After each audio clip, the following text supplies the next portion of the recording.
So there's some notes that I wrote down a few months ago, and there's this one idea that came to my attention that I found to be problematic and wasn't sure how to resolve. It deals with the idea of either identifying with the body or identifying with the infinite consciousness. When I identify with the body, that tends to lead to attaching to the body, to believing that I am just this body. And so when the body suffers, then I suffer. And I don't think that's really ideal. But when I identify with consciousness, then the body or my limited ego tends to get the wrong ideas and believes that it is that infinite consciousness when it's not. It's just a small part of it. And so that seems to be problematic as well. So I know that there are philosophies that would say, exactly, that's why you shouldn't identify with anything. And I can see that there's some truth to that, but in the same way, I believe another way of resolving this issue is if each layer of the ego, each layer of the body, properly identifies with what it is supposed to identify with. So another thing I wrote about on that day is it seems to me like everything in life is about processing, or another way that it can be represented as is consumption or eating.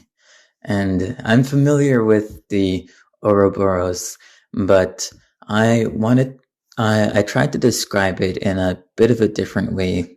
It's basically the same idea, but how I see it. I equate feeling a feeling to processing a feeling, and I also equate processing feelings to processing information.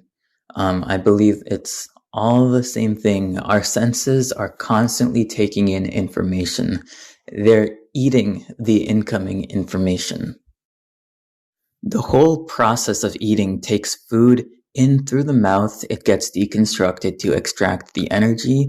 Then the excess is reconstructed into waste. This waste gets ingested by other creatures to be further processed. I see the processing of information as working the exact same way. One way of presenting this idea is we take in information through the senses, feed it up into the brain, extract what we need, speak out the excess for others to take in. No matter how intelligently information that's been taken in is assimilated together and refined, whatever is spoken out will not have as much information in it as what was originally taken in. It's a waste product that we find valuable. Okay, last idea. This one is a bit more of a rant. How do we know what the consequences of our actions are?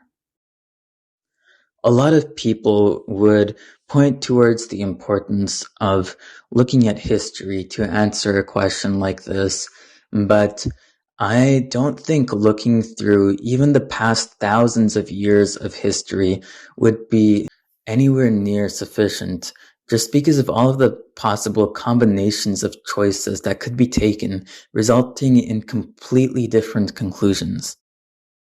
But that isn't even the main difficulty. Just consider a tiny subset of that question. How can we know what the consequences of thinking are? We have such an unawareness of the way thinking works and its impact on the universe that it seems we wouldn't even be able to begin answering this question. But the issue I'm trying to get at is even beyond that. We would consider ourselves to have a pretty good understanding of worms, but do we understand the impact of cutting open a live worm? How can we know how much suffering or pleasure that causes? What if a worm's existence is suffering and cutting it brings a sense of adventure and excitement? A ridiculous idea that's probably not true, but how can we know this isn't true? Does comparison with our own human experience enable us to verify truth in these situations? But even if we tried to do this, then what about the case of a masochist? What if there were a whole species of masochists? You could deny this proposition by saying masochists are not the norm and a comparison should be made with the norm. And maybe there's further truth to this, but how can we know this is true? There are so many assumptions being played with here. So I think it's both incredibly difficult to understand what the material physical consequences of our actions are, and maybe even more importantly, difficult to understand the feelings related consequences of our actions. What if every single thing we're doing causes more suffering? Maybe we're moving progressively towards increased bliss, but how could this be known? Well, if we try to nick a worm, does it run away or does it go closer? I think that would provide you with a pretty solid explanation of what's going on underneath. And even though you never know for sure, that would be your best explanation that helps you explain what's going on and predict what's going to happen when you next try to slice up the worm. I think it's an interesting analogy, but it breaks down because information, first of all, is free and can be duplicated almost freely and can be recombined with other information to create something greater. Whereas the food that you eat and the waste product you throw out, that's materialistic, so it doesn't get duplicated for free. In fact, it gets broken down, and what is ejected is not recombined with you to create something better. So unfortunately, I think the analogy breaks down because you're dealing with one thing in the material and physical domain and another thing in the virtual information domain. One thing you said was interesting is the idea that we're just kind of projecting onto other species, like what we know as humans. But to be fair, I think that's all we do know. A lot of the good and bad in the world comes from people just projecting themselves onto others. On one side, it's good because people who empathize with others usually put themselves in their own shoes. So if they're harming someone, they'll think, oh, I wonder if that will harm me. It kind of goes to the preschool saying of treat others the way you want to be treated, which can be good. The flip side of projecting is they're projecting their own self-esteem and self-value that's negative onto others. So if they feel that for them they haven't been valued for example, a lack of education, they will disvalue other people with a lack of education because they're projecting that disvalue that they've been facing onto others. To some extent, it is positive because we're assessing things based on either tangible data points or our own experiences. So with the worm example, if scientists run experiments and realize, oh, worms really enjoy me cutting it up, then that's one data point. Otherwise, if we don't have any other experimentational data points, then we'd have to operate on how we would feel. So assuming that we have pain, they will also employ the same assumptions and test that. There's this quote. It goes, I am not who I think I am not who you think I am what I think you think I am. Which is basically saying your own values based on how you're projecting yourself onto other people and how you think other people are thinking about you. This whole idea of projections is kind of existent throughout human history, but I think it's positive because if we were to assume the flip side, for example, with the worm cutting it up, the downside of causing pain at least limits that. If we were to be like, oh, it might not cause pain to a worm, then other people might do that. And so, that's where you get other people who are more crooked scientists or to some extent psychopaths, but those people are also valuable. So I think overall the balance is good.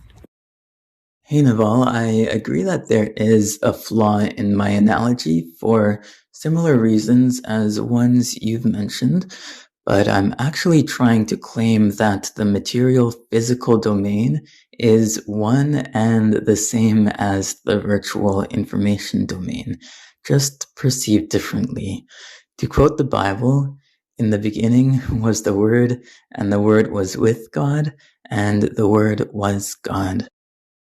The way I intuitively understand this is we don't normally notice this, but if you pay close attention to what happens when we try to recall information from memory, what we're actually doing is trying to feel a specific sensation, one that can be physically represented in the material world through hormones and electrical signals throughout the body, especially in the brain.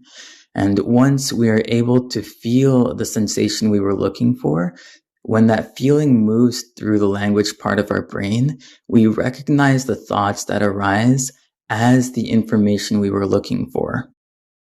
My intellectual understanding definitely doesn't match my intuition for some of these ideas, so I'm sure you guys will be able to find more flaws in my explanations, but I'm hoping my analogies will become less sloppy as I go. Yeah, I think there's a difference between reality and projections, but I think that projections also come from reality, what we experience in reality. For example, you pinch someone and they feel pain, just as a worm would, and you get pinched and you feel pain. And so from that, we draw a projection or a conclusion. The downfall of projections is that it gets muddled up with feeling as well, or our biases, and sometimes it can stray further from the truth or the reality of the way things are.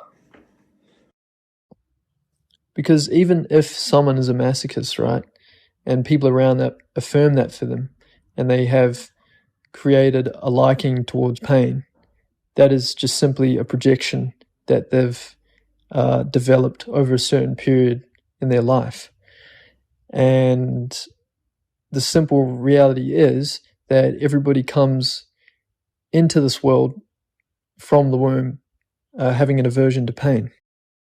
On the flip side, you also have people who have a different sort of liking towards pain, who jump into it because they believe that it'll bring them closer to their most improved self. So someone like David Goggins, who gets up every morning and goes for, I don't know, maybe a 20, 30, 40, 50K run or something, and who jumps into it because he believes that it will bring him closer to his best self. I think it'll be the doing that you may have to add at the end of that list that would define where you would be in 5 years or 10 years or anything like that. At least that's my take. As I go through explorations and learnings, one thing that I have trouble with is retention. Any inputs, any ideas of how I can deal with that is greatly appreciated. Thank you.